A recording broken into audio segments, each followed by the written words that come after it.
Hola y bienvenidos a todos a una nueva clase del curso de Relatividad Especial y General de Einstein en 20 minutos. Soy David Scors y la lección que vamos a tratar hoy, la lección número 22, trata sobre operaciones con vectores, áreas y volúmenes geométricos.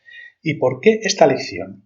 Pues bueno, os puede parecer que es un poco diferente a las lecciones que hemos visto anteriormente, pero aprovechando que hemos tratado el cálculo tensorial y la notación tensorial, esta lección viene bien aquí porque podréis entender unos conceptos muy importantes en geometría diferencial, que es la base de la relatividad general, las áreas y los volúmenes geométricos.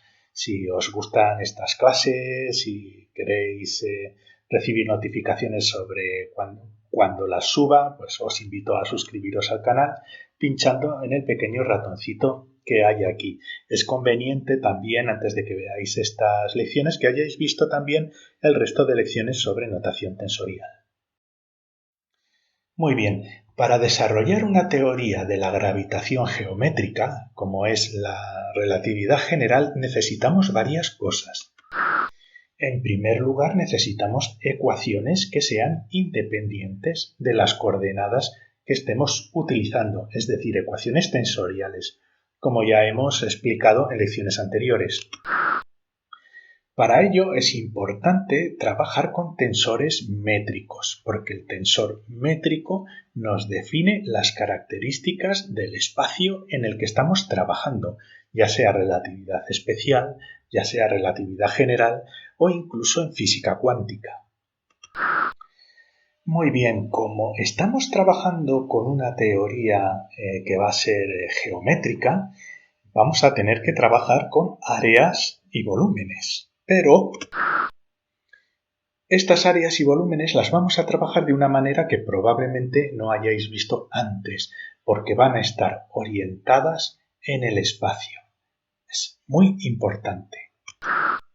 Es fundamental para ello una operación que vamos a estudiar gracias a la notación tensorial y que seguramente muchos de vosotros la conoceréis por álgebra lineal, que se llama el producto vectorial y que para poder determinarlo por álgebra lineal pues es bastante pesado y muchas veces difícil de seguir.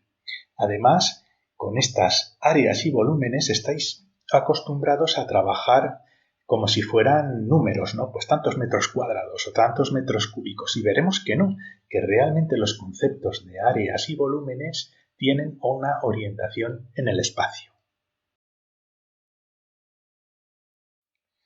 Previamente habíamos definido el producto escalar. ¿De acuerdo? Pues tenemos aquí un sistema de coordenadas cartesianas con el eje de las X, las Y y las Z y dos vectores, un vector A y un vector B, que definen la distancia del origen a estos puntos, y entre ellos hay una separación de un ángulo alfa.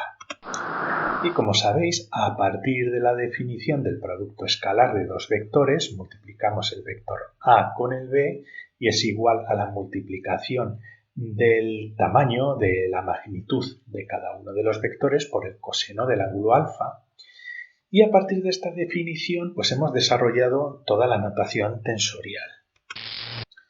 Y lo hemos hecho pues de esta manera, como una contracción entre los componentes contravariantes del vector A con los componentes covariantes del vector B. Y además hemos aprovechado esta notación para introducir el concepto de tensor métrico, donde transformamos los componentes covariantes del vector B en contravariantes e introducimos un nuevo tensor que se va a contraer en sus índices I y J con los componentes contravariantes del vector A y el B. Todo esto es igual a esto, como ya hemos visto hasta la saciedad en lecciones anteriores. Muy bien, pues ahora imaginaos, a alguien se le ocurrió inventarse otro tipo de operación con vectores, ¿no? Por ejemplo, y lo llamó pues multiplicación vectorial de dos vectores. Tenemos aquí el vector A y B separado con un ángulo alfa y podríamos pensar por bien, la multiplicación vectorial de A con B va a ser igual a la magnitud del vector A con la del vector B, pero en vez de hacerlo con el coseno de alfa, pues lo voy a hacer con el seno de alfa. Bien, es una definición de un tipo de operación sobre un espacio vectorial. Estamos definiendo esa operación. Debería tener lógica, ¿no? Si hemos inventado una operación con el coseno, inventemos también una operación, pero esta vez con el seno del ángulo que separa a los vectores. ¿Y por qué lo queremos hacer así? Bien, saquemos este vector y observaremos que estos vectores comprenden un área y que la multiplicación de A, B y el seno de alfa nos proporciona el área comprendida entre los dos vectores. ¿De acuerdo? Nos da un área, este producto. Y con esta operación pues podremos calcular áreas comprendidas entre dos vectores en cualquier tipo de espacio.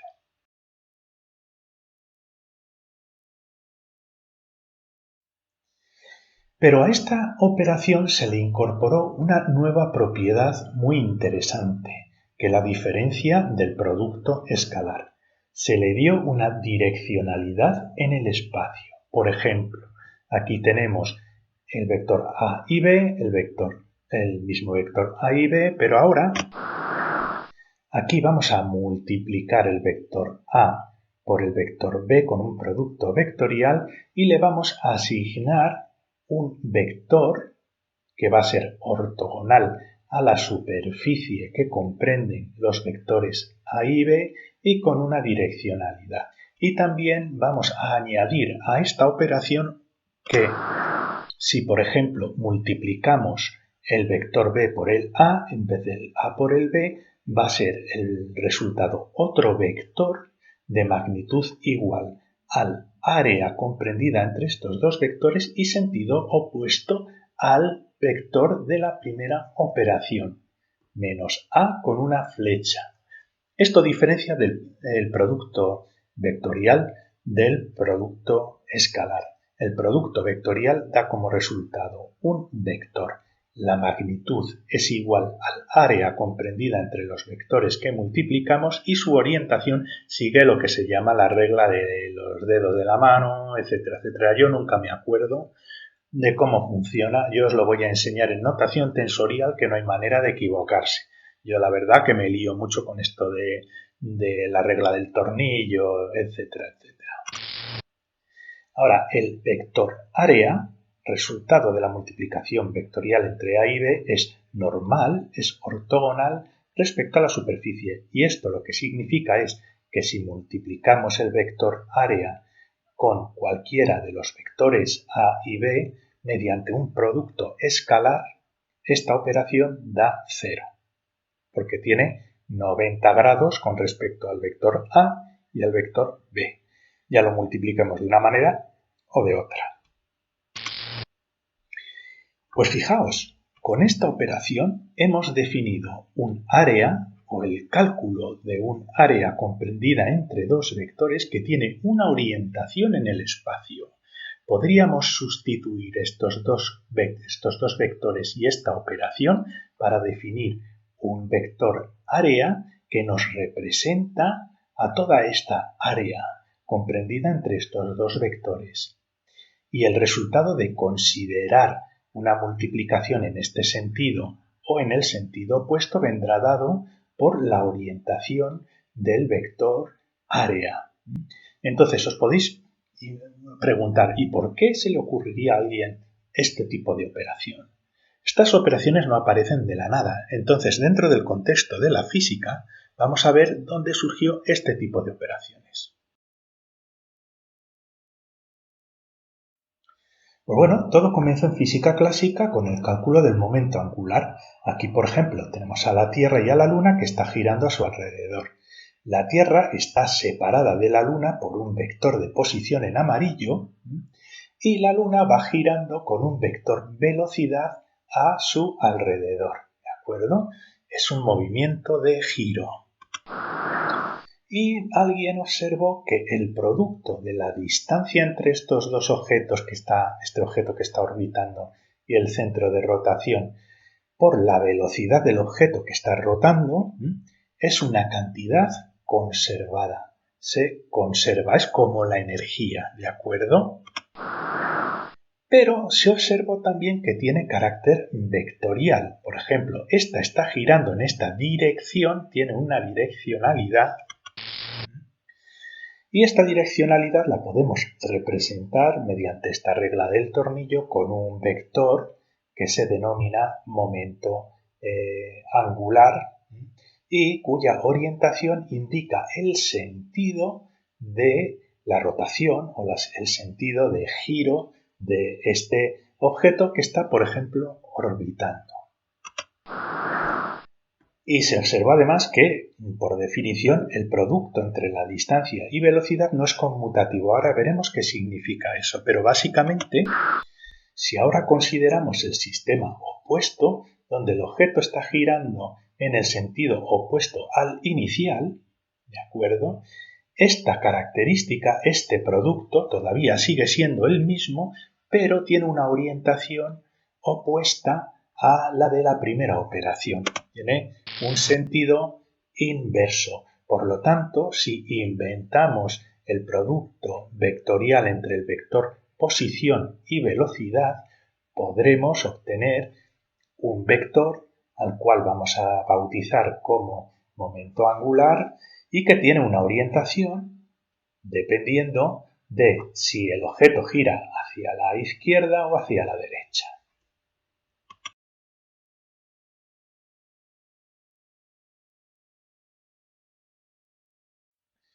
Así que tenemos estas dos operaciones y vemos que no es lo mismo multiplicar el vector A con el vector B, que nos da el vector área, que multiplicar el vector B por el vector A, que nos da el menos vector área, que está orientado en la dirección opuesta. Y con esto podemos realizar una operación que se llama operación de conmutación. Es muy importante en física cuántica y no me he resistido la tentación de ponerla aquí. Bien, podemos calcular la diferencia entre el producto vectorial de A y B con el producto vectorial de B por A. Y como veis, este es el vector A menos A nos da 2A. Si fuera esto un producto normal y corriente, A por B menos B por A, esto daría 0 y se diría que ambos vectores conmutan. O es un tipo de álgebra conmutativa o abeliana, ¿vale? Pero en el caso de la operación de producto vectorial, esta operación no conmuta, no es conmutativa. Y esta operación nos da una diferencia que no es 0, es 2 veces el vector A en este caso. En general se suele representar como en corchetes, donde ponemos aquí el vector A con una coma separada del vector B y esto sustituye a la operación que os he enseñado antes, A por B menos B por A, y es igual a esta cantidad. Este tipo de operaciones tiene muchísima importancia en física cuántica y normalmente lo que indica es que los vectores o los operadores A y B no se pueden conocer de manera simultánea. Es básicamente el principio de indeterminación de Heisenberg de momento y posición, pero una especie de análogo un poco más clásico. El producto vectorial no genera una álgebra abeliana, genera un tipo de álgebra no abeliana. No abeliana significa que no es conmutativa, que esta operación no es 0. Simplemente quería introducir esto porque me parece algo muy interesante. Esto pasa con el momento angular mecánico cuántico, donde está muy claro que ni la posición ni el momento se pueden determinar simultáneamente. La posición y el momento forman un conmutador que no es 0. Pero bueno, vamos a volver a la relatividad general y aprovechando que ya sabéis sobre la notación tensorial, vamos a definir la operación de producto vectorial en notación tensorial, que es muy fácil y de esa manera no tenéis que acordaros ni de la regla de la mano, ni del álgebra lineal. Muy bien, este es el vector A con los componentes A1, A2 y A3. Este es el vector B con los componentes contravariantes 1, 2 y 3 en X, Y y Z, como ya sabéis. Y esta es la fórmula. El componente en la coordenada y latina del momento, no del momento angular, lo siento, digamos del vector área, aquí lo he llamado L, pues bueno, podéis ponerle A si queréis, es igual a una cosa que se llama el símbolo de permutación de Levi-Civita, que fijaos, tiene tres índices, I, J, K, y este símbolo va a contraerse con los componentes covariantes de los componentes del vector A con los del vector B. No os preocupéis si son covariantes o contravariantes, estos se pueden bajar y estos se pueden subir, no es importante. Simplemente que veáis que es una contracción entre los componentes del vector A y B con un símbolo que se llama el símbolo de Levi-Civita. ¿Y cómo sabemos cuál es el valor del símbolo de Levi-Civita? Pues para ello, la regla, de la manera en la que yo me lo imagino, y es mucho más fácil recordarlo así, es poner como si fuera un reloj con tres números, 1, 2 y 3. Y si los números de estos índices van del sentido de las agujas del reloj, el símbolo tiene valor más 1. Si por el contrario los números de los índices del símbolo de Levi-Civita van en el sentido contrario a las agujas del reloj, entonces el símbolo tiene valor menos 1. Ahora lo que voy a hacer es poner un ejemplo para que os lo veáis y que sea más claro. Por ejemplo, el símbolo de Levi-Civita 1, 2 y 3, ¿de acuerdo? 1, 2 y 3, en el sentido de las agujas del reloj es 1.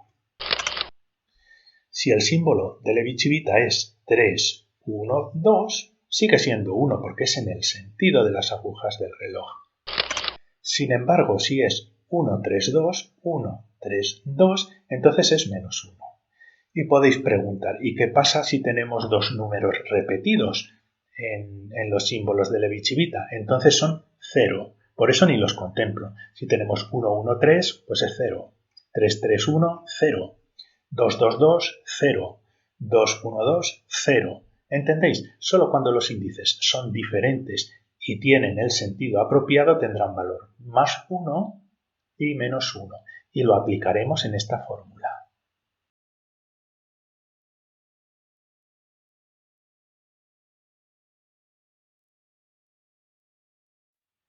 Vale, pues vamos a hacer un ejemplo con el momento angular, que es una de las cosas que se calculan con mayor frecuencia. Bien, este es el vector, lo pongo en amarillo para que lo veáis ahí, en el vector posición, pues de la Luna con respecto a la Tierra, y tiene los componentes en el eje X, Y y Z. Tenemos el vector velocidad con los componentes en el eje X, Y y Z también. Y bueno, pues vamos a comenzar a calcular los componentes del momento angular en cada una de las coordenadas. Y de esa manera pues no tenemos que comernos la cabeza con álgebra lineal, poniendo un determinante con I, J, K y tal, como posiblemente os hayan enseñado. Simplemente aplicamos la fórmula. El componente en el eje X, en la coordenada X, o en la coordenada radial, depende del sistema de coordenada que estéis utilizando. Por ejemplo, del momento angular, que va a ser L con el superíndice 1, va a ser igual a, ponemos el primer índice del símbolo de Levi-Civita correspondiente a la coordenada que queremos calcular y después dejamos libres el J y el K. ¿Qué significa eso? Que tenemos que introducir los números de todas las combinaciones de J, K posible y contraerlas con los componentes correspondientes de los vectores, en este caso posición y velocidad, ¿vale? Pues 1, 2 y 3, pues esto sería 1, 2 con R2, aquí un 3 con V3, más 1, 3, 2. Bueno, ahora lo vemos. Todas las combinaciones posibles, no cero, que podamos hacer de los símbolos de Levi-Civita. Y si fijamos aquí la coordenada 1, solo tenemos dos combinaciones, 2 y 3, 3 y 2, que son no 0. Como este es el índice 2, tiene que contraerse con la coordenada 2 del primer vector. Como este es el 3, tiene que contraerse con el componente 3 del segundo vector. ¿Veis? Es lo mismo y lo sumamos aquí con 3, 2, R3 para que tenga esta contracción y V2 para que tenga esta contracción. Echadle un vistazo, pero ya veréis que es muy sencillo. Vale, pues ¿cuál es el valor? Este es 1, 2, 3 en el sentido de las agujas del reloj. Esto es 1. Esto es 1, 3, 2, que es en el sentido contrario de las agujas del reloj. Esto es menos 1. Pues lo ponemos, ¿vale? 1 por esto menos esto, ¿vale? Y obtenemos que el componente en la coordenada x del momento angular es igual al componente en la coordenada y del vector posición por el componente en la coordenada z del vector velocidad menos el componente en la coordenada z del vector posición con el componente en la coordenada y del vector velocidad. Así de simple, fijaos que es como un determinante para aquellos que hayáis estudiado álgebra lineal. Esto es lo mismo que decir que Lx es igual a Ry Vz menos Rz Vy. Y podemos calcular el resto. El momento angular en el componente y el momento angular en el componente z, que es muy importante en física cuántica. Que esto casi todo el mundo se lo conoce de memoria. Rxvi menos Rivx. ¿Veis? Muy sencillo. Con esa fórmula no os equivocaréis nunca a la hora de calcular la dirección del vector área comprendida entre dos vectores que estamos multiplicando por multiplicación vectorial.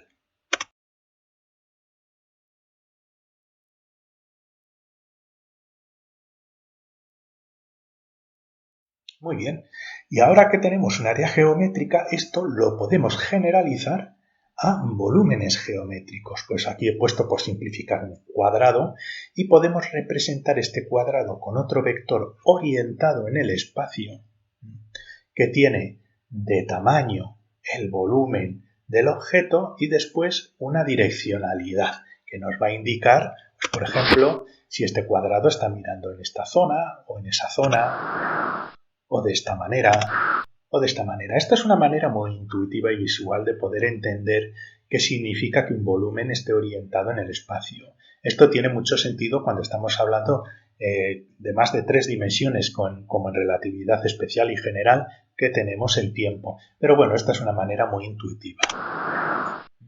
Aquí, si encima trabajamos con una dimensión tiempo adicional, el volumen físico se puede orientar también en el tiempo. Este vector tendrá una orientación también temporal. ¿Cómo podemos representar el volumen de manera geométrica? Pues esta vez, pues claro, necesitamos 3 vectores. ¿Vale? ¿Por qué? Para las áreas hemos multiplicado 2 vectores, para los volúmenes necesitaremos 3 vectores y para los hipervolúmenes pues 4, 5 y 6. Bien, los 2 primeros vectores determinan un área y el tercer vector con una orientación determinada nos va a dar ese elemento de volumen que queremos calcular. Y para ello podemos hacer una multiplicación mixta. Primero una multiplicación vectorial entre dos de los vectores para calcular un área y después una multiplicación escalar, lo he puesto aquí como un circulito con el tercer vector que nos va a dar el volumen. Pero nos va a dar un volumen sin orientación. ¿Por qué? Porque esto es un vector, pero esto es un producto escalar y nos va a dar un número. Pero lo podemos hacer también, como hemos visto con el área geométrica, de una manera más geométrica con un producto vectorial entre 3 vectores, ¿de acuerdo? Esto es un producto entre 3 vectores y fijaos que ahora sí que vamos a obtener como resultado un vector. Esto nos da un vector y la multiplicación vectorial con este nos da otro vector. Así que vamos a tener un vector que va a estar orientado de una determinada manera. En estos momentos tampoco me interesa que sepáis en qué manera está orientado, se lo podéis calcular si queréis, si os interesa, si no hago un vídeo sobre el tema, pero obtendremos un vector cuyo el determinante generado por estos 3 vectores va a ser el volumen y esto nos va a dar la magnitud del volumen con una direccionalidad, ¿vale? Y dependiendo del orden de los productos, no es lo mismo multiplicar C por A por B que A por B por C, que B por C por A. ¿Por qué? Porque no es una orientación, no es una operación conmutativa. Entonces tenemos muchas posibilidades diferentes de orientaciones de volúmenes en el espacio, dependiendo cómo estamos definiendo ese espacio a partir de estos vectores, ¿vale? Así que dependiendo del orden de los vectores que estamos multiplicando, la orientación será diferente.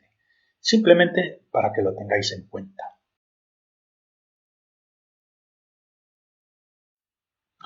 Y podemos definir los volúmenes aquí orientados en el espacio también con vectores unitarios.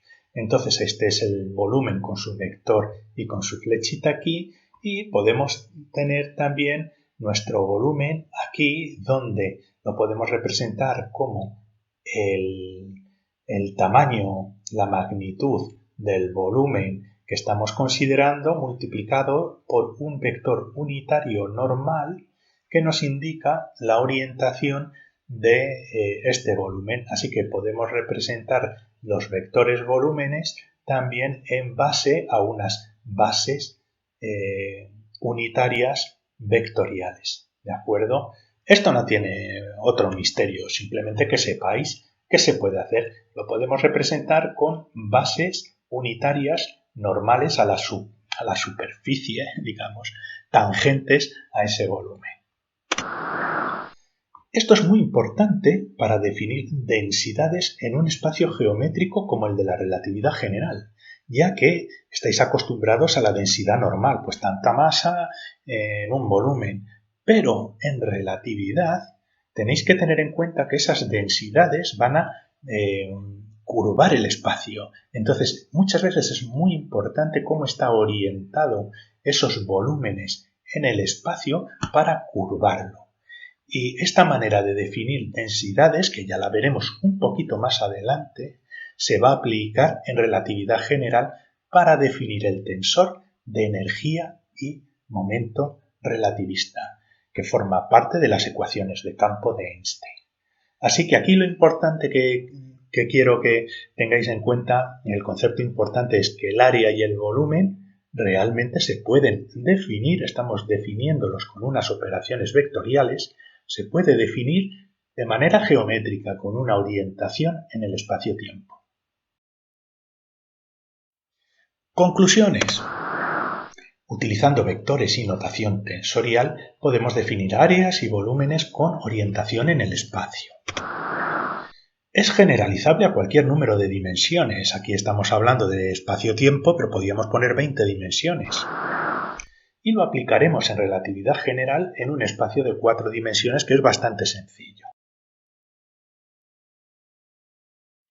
Pues muchas gracias por vuestra atención, y la semana que viene intentaré colgar otra de las lecciones de relatividad. Y poco a poco ya nos vamos adentrando en la relatividad general. Todavía no, pero estas lecciones son más bien de transición. Si os interesa seguir estos cursos, os invito a suscribiros a mi canal. Muchas gracias y hasta la semana que viene.